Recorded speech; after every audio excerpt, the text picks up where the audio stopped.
जनता दरबार में भड़के हरियाणा के ऊर्जा मंत्री विज। हरियाणा के ऊर्जा मंत्री अनिल विज अंबाला में जनता दरबार में भड़क गए।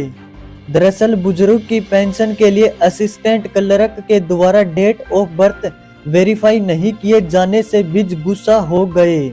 उन्होंने संबंधित अधिकारी को लताड़ लगाते हुए कहा, जब तुम्हारा यहाँ ये हाल है तो वहाँ क्या करते होंगे। इस मामले में लापरवाह असिस्टेंट क्लर्क को अनिल विज ने तुरंत सस्पेंड करने के ऑर्डर जारी किए। अनिल विज हर सोमवार को अंबाला में अपने घर पर जनता दरबार लगाते हैं। यहाँ पूरे प्रदेश के लोग आकर अपनी शिकायत दर्ज कराते हैं। हरियाणा में 2 हफ्ते के भीतर कच्चे कर्मचारी होंगे पक्के। हरियाणा में 20 साल बाद कच्चे कर्मचारी पक्के होंगे। सरकार ने बताया है कि 2 सप्ताह के भीतर ही ऐसे कर्मचारियों के नियुक्ति पत्र जारी कर दिए जाएंगे। यह जानकारी प्रदेश सरकार ने अस्थायी कर्मचारी की ओर से दायर अवमानना याचिका के जवाब में पंजाब एवं हरियाणा हाईकोर्ट में यह जानकारी दी। मुख्य सचिव कार्यालय की ओर से इसको लेकर एक प्रस्ताव वित्त विभाग को भेजा गया, जिस पर वित्त विभाग ने अपनी मुहर लगा दी। हरियाणा के पूर्व सीएम का किसान आंदोलन पर बयान। हरियाणा के पूर्व सीएम भूपेंद्र सिंह हुड्डा ने रोहतक स्थित अपने आवास पर पत्रकार वार्ता की। इस दौरान उन्होंने किसान आंदोलन व किसान नेता जगजीत के आमरण अनशन को लेकर बयान देते हुए कहा कि जगजीत की स्थिति गंभीर है। यह मामला कोई नया नहीं। किसानों की पहले से भी मांग थी। जब 3 कृषि कानून की घोषणा कर वापस लेने के दौरान भी किसानों को आश्वासन दिया गया था कि एमएसपी की कानूनी गारंटी मिले और स्वामीनाथन का फॉर्मूला लागू हो। हरियाणा की राज्यसभा सांसद रेखा शर्मा ने ली शपथ। हरियाणा से निर्विरोध नवनिर्वाचित राज्यसभा सांसद रेखा शर्मा ने संसद में राज्यसभा सांसद पद की शपथ ले ली। महिलाओं को लेकर कांग्रेस पर हमला बोला। उन्होंने कहा, कांग्रेस के शासनकाल में महिला अध्यक्ष होने के बावजूद महिलाओं के लिए कुछ नहीं किया गया। केवल गांधी परिवार की महिलाओं का ही विकास हुआ। महिलाओं के विकास के नाम पर भी इंदिरा गांधी और सोनिया गांधी के बाद प्रियंका गांधी ही पार्टी में उच्च पदों पर रही। उनकी पार्टी में भी कोई अन्य महिला किसी शीर्ष पद पर नहीं दिखी। बीजेपी सांसद पर भड़के अभय चौटाला।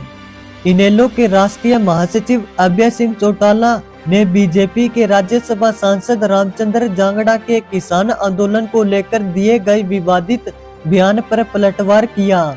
इस दौरान अभय सिंह चौटाला ने प्रतिक्रिया देते हुए कहा कि वह बहुत घटिया सोच के आदमी है।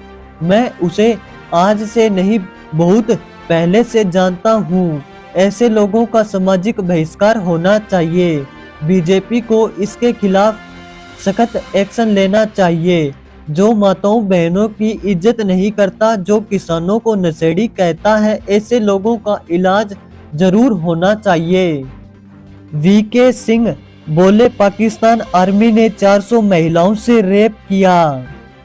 16 दिसंबर के ही दिन 1971 के युद्ध में भारत ने पाकिस्तान को खदेड़ा और बांग्लादेश बनाया।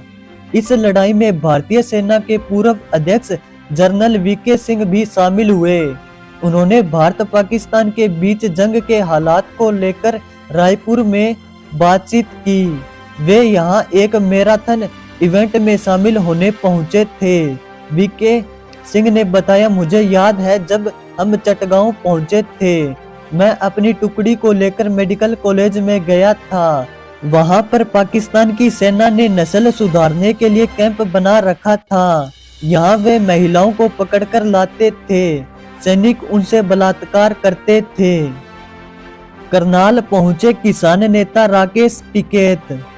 भारतीय किसान यूनियन के राष्ट्रीय प्रवक्ता राकेश टिकैत हरियाणा के करनाल में पहुंचे, जहां उन्होंने किसान यूनियन को नसीहत देते हुए कहा कि खनौरी और शंभू बॉर्डर पर किसान बैठे हुए हैं। ऐसे में किसानों को आपस में बैठकर बातचीत करनी चाहिए और एकजुट रहना पड़ेगा। उन्होंने किसानों को कहा कि बटोगे तो लूटोगे। राकेश टिकैत ने कहा कि 10 महीने पहले जब आंदोलन शुरू हुआ था तो उस वक्त भी हमने यही कहा था कि संयुक्त किसान मोर्चा और अन्य सभी किसान एकजुट जाएं। हरियाणा के 16 जिलों में शीतलहर। हरियाणा में लगातार 8 दिन से शीतलहर चल रही है। मौसम विभाग ने 16 जिलों में येलो अलर्ट जारी किया। इसमें कुरुक्षेत्र, कैथल, करनाल, सिरसा, फतेहाबाद, हिसार, भिवानी, रोहतक, झज्जर, चरखी दादरी, महेंद्रगढ़, रेवाड़ी, गुरुग्राम, फरीदाबाद, मेवात और पलवल शामिल है। इन जिलों में 10 से 11 किलोमीटर प्रति घंटे की रफ्तार से ठंडी हवाएं चलेंगी। इनमें से 6 जिले ऐसे भी हैं जहां कुछ जगहों पर बादल छाने के भी आसार हैं। आज सोना चांदी में गिरावट। सोने चांदी के दाम में आज गिरावट आई। Indian bullion and jewellers association के अनुसार 10 ग्राम 24 कैरेट गोल्ड का भाव 282 रुपये गिरकर 76,640 रुपये पर आ गया। इससे पहले सोने की कीमत 76,922 रुपये प्रति 10 ग्राम थी। चांदी का भाव भी आज 726 रुपये गिरकर 89,250 रुपये पर आ गया। कल चांदी 89,976 रुपये प्रति किलोग्राम थी। सेंसेक्स में 500 अंक से ज्यादा की गिरावट। सेंसेक्स आज 500 अंक से ज्यादा की गिरावट के साथ 81,620 के स्तर पर कारोबार कर रहा है। निफ्टी में भी 140 अंक की गिरावट है। ये 24,620 के स्तर पर कारोबार कर रहा है। सेंसेक्स के 30 शेयरों में से 25 में गिरावट और 5 में तेजी है। निफ्टी के 50 शेयरों में से 39 में गिरावट और 11 में तेजी है। NSE सेक्टोरल इंडेक्स में निफ्टी रियलिटी सबसे ज्यादा 2.70% की तेजी के साथ कारोबार कर रहा है।